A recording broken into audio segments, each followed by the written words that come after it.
December 1st, 1946. Bennington, Vermont. A cold Sunday afternoon.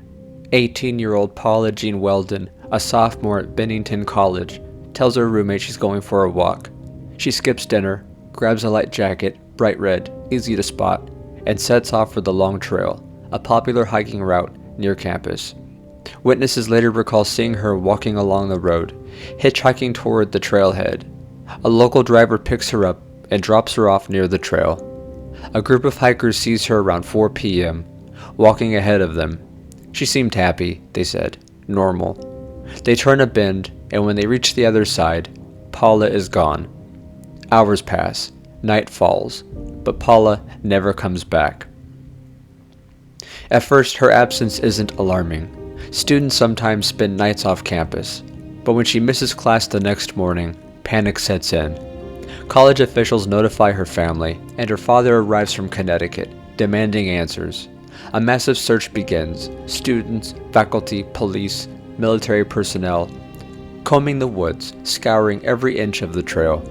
Planes fly overhead, dogs pick up scents, yet nothing. No footprints, no clothing, no body. Paula has disappeared without a trace. Rumors swirl. Did Paula run away, seeking a fresh start? Unlikely. She left behind money, her identification, even her coat. Not something a runaway would do in the frigid Vermont winter. Did she meet with an accident? Some speculate she fell into a hidden crevice, her body buried beneath leaves and snow. But despite years of searching, no remains are ever found. Then there's the darker theory, foul play.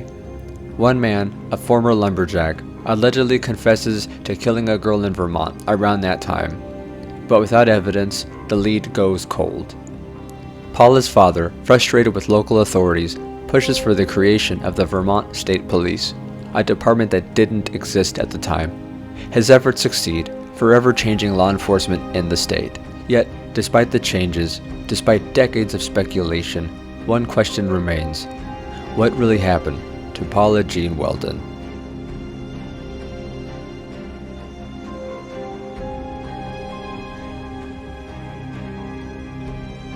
2:30 to 3 p.m. Paula finishes her shift at the college's dining hall and returns to her dormitory. She tells her roommate that she's going for a hike before returning to study. She leaves wearing a red coat, blue jeans, and lightweight sneakers, clothing considered inadequate for cold weather.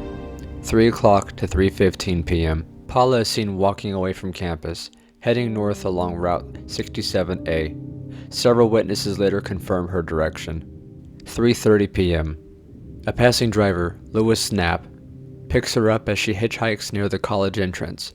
He later reports that she asked for a ride to the Long Trail near Glastonbury Mountain. Knapp drops her off near Bickford Hollow at the trailhead. 4 p.m.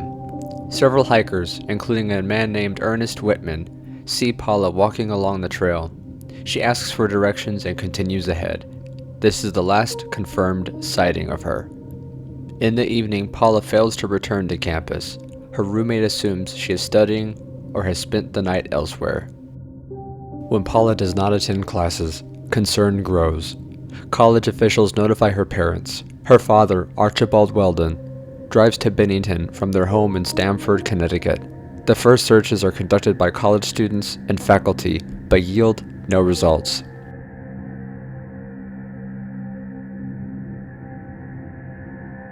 December 3rd. Local authorities and volunteers conduct a large-scale search of the Long Trail.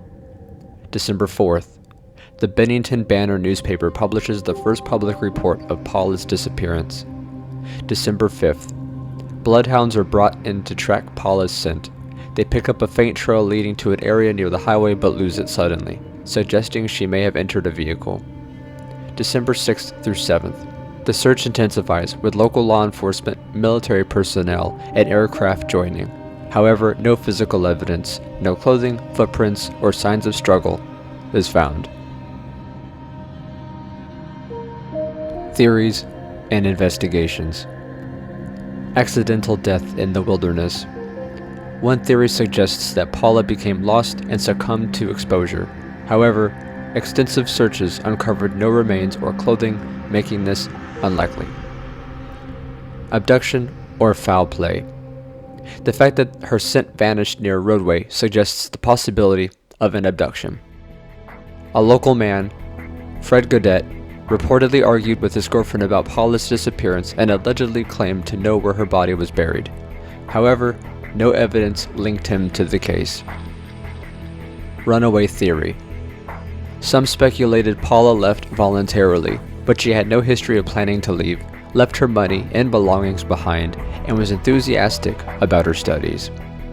There were a number of tantalizing and unquestionably strange leads that kept investigators looking, such as the claim by a waitress in Fall River, Massachusetts, that she had served dinner to an agitated young woman at a table who matched Paula's description. This lead struck her father so promising that he disappeared for 36 hours in order to follow it, without telling anyone of his whereabouts until he returned to Bennington. This led some to point to Welden as the prime suspect in his daughter's disappearance, a theory made even more compelling by the facts surrounding the week before Paula's disappearance. Paula was expected to go home to Connecticut for Thanksgiving, but she called her parents and told them that she would be staying in Bennington. Apparently, according to Johnson, she and her father had a falling out not long before her disappearance, and Johnson retracted her original statement that Paula was not distraught to say that. In fact, she had been quite depressed. Many speculated that Paula's depression was centered around a faraway boyfriend, and her father at one point posited a theory that his daughter had a boy from her hometown who wanted to call on her and could have been a suspect. Mr. Welden could never prove any evidence to substantiate his claim. On December 16th, Paula's father packed up his daughter's belongings and returned to Connecticut, but not before lambasting Vermont for its lack of professional police force. He deplored the alleged irresponsibility of those heading up the search, especially the fact that there had been no records kept of the first 10 days of the investigation, and the negative press the state received in the weeks following Paula's disappearance helped lead to the creation of the Vermont State Police. Connection to the Bennington Triangle disappearances. Between 1945 and 1950, multiple people vanished in the same area, including Mitty Rivers, 1945, James Tetford, 1949, Paul Jepson, 1950, and Frida Langer, 1950. Only Langer's body was ever found. Aftermath. The case remained unsolved and was nearly declared cold until, 13 years later, an unidentified skeleton was found in Adams. Investigators excitedly waited the results of an analysis on the bones, only to find that they were too old to have possibly been Paula's. Closure once again proved elusive for the Weldens and investigators of the case. The most intriguing of theories is one that is raised by New England author and occult researcher Joseph Citro. He coined the term the Bennington Triangle to describe an area of southwestern Vermont within which 5 people disappeared between 1945 and 1950, including Paula.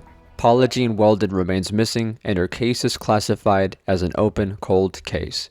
No suspects were ever charged, and no definitive conclusions have been made.